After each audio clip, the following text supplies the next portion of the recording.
Many people enjoy a good scare, but the people at Rue Morgue magazine take it to the next level. Since 1997, the publication has been keeping passionate horror fans informed and entertained, while expanding their product to adapt to the present state of the print industry. Rue Morgue's editor-in-chief Dave Alexander says the magazine started from humble beginnings. It's always been based here in Toronto.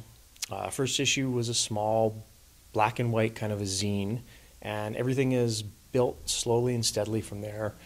Becoming one of the leading names in the horror community has had its perks. Many of the Rue Morgue staff have had the opportunity to meet some of the biggest names in horror and popular culture. There's always those thrilling interviews that you love to do.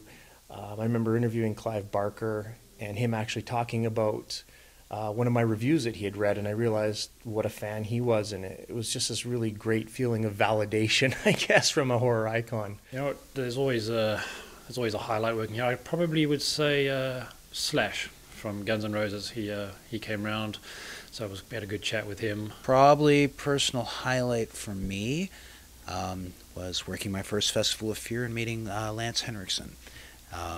True gentleman, huge fan of his work, and just, you know, it's always really cool when you meet those people that you admire, and they turn out to be really cool off camera as well.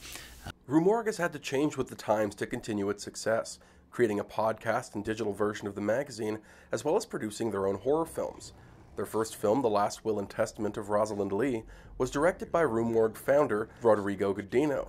The film had a small theatrical run before being released on DVD, and other projects are in the works. But due to changes in the publishing industry, Rue Morgue has had to make some cuts.